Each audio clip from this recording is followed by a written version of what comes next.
வணக்கம். நான் உங்கள் ஜோதிடர் உமா மகேஸ்வரி. திருமண பொருத்தத்துல 10 பொருத்தம் மட்டும் போதுங்களா? அதை தாண்டி எண்ணற்ற விஷயங்கள் இருக்குங்க. அதுல ஒண்ணு இன்னைக்கு பார்ப்போங்க. குணக்கொடுப்பினை. ஒருத்தவங்களோட கேரக்டர் ரொம்ப முக்கியங்க. அது நட்பா இருந்தாலும், உறவாக இருந்தாலும், திருமண பந்தமாக இருந்தாலும், தொழில்ல பார்ட்னரா இருந்தாலும், ஒருத்தரோட கேரக்டர் சரியில்லைன்னா நம்மளால டிராவல் பண்ண முடியாது. இப்போ உதாரணமா ஒரு கோபக்காரர் இருக்கிறாருன்னு வச்சுக்கோங்க. இப்போ அவர் கூட யாருமே டிராவல் பண்ணாம இருக்காங்களா? அவங்கள அட்ஜஸ்ட் பண்ணிட்டு போகக்கூடிய நபர்களும் இருக்காங்க இல்லைங்களா? அந்த மாதிரி தாங்க திருமண பொருத்தத்துக்கும் இருக்கும். இப்போ உதாரணமா ஒரு ஈகோ இருக்கிற ஒரு பர்சன், ஆணுக்கும் இருக்கலாம், பெண்ணுக்கும் இருக்கலாம். இவங்களுக்கு தான் ஈகோ இருக்கணும்னு அவசியம் இல்லை. யாருக்கு வேணா இருக்கலாம். அப்போ அந்த ஈகோ இருக்கிறவங்களுக்கு இன்னொரு ஈகோ இருக்கிறவங்களையோ அல்லது ஒரு வாயாடியையோ கல்யாணம் பண்ணி வச்சோம் அப்படின்னா அங்க அந்த பந்தம் தொடர்ந்து வராதுங்க.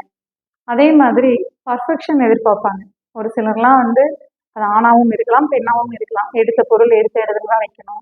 ஒரு இடத்துக்கு போகணும்னு சொன்னா குறிப்பிட்ட நேரத்துக்கு போயிடணும் அப்படிங்கிற கேரக்டர் வந்து நிறைய இருக்குங்க.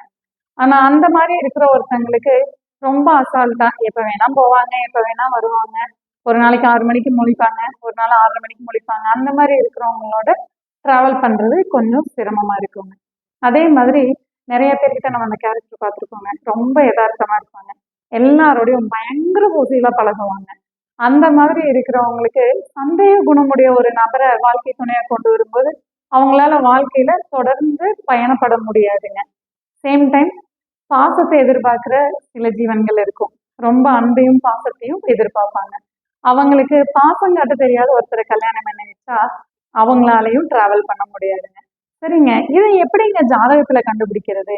அதுக்கு தாங்க லக்னம், லக்னாதிபதி இவங்களோட சேர்ந்த கோட்கள் வந்து அவங்களோட கேரக்டரை கண்டிப்பா சொல்லுங்க. இப்போ ஒருத்தருக்கு செவ்வாயோட ஆதிக்கம் அதிகமா இருக்குதுன்னு வைங்களேன், அவங்க கிட்ட ஈகோவும் கோபமும் அதிகமா இருக்குங்க. சட்டுன்னு முன்கோபம் வந்துடும், எடுத்தெறிஞ்சு பேசிடுவாங்க. அப்போ அவங்களுக்கு செவ்வாயோட ஆதிக்கம் இருக்கக்கூடிய இன்னொரு நபரை சேர்த்து வைக்கும் போது வாழ்க்கை இனிமையா இருக்குங்களா? கட்டாயமா இருக்காது. தினமும் போராட்டமா தான் இருக்குங்க.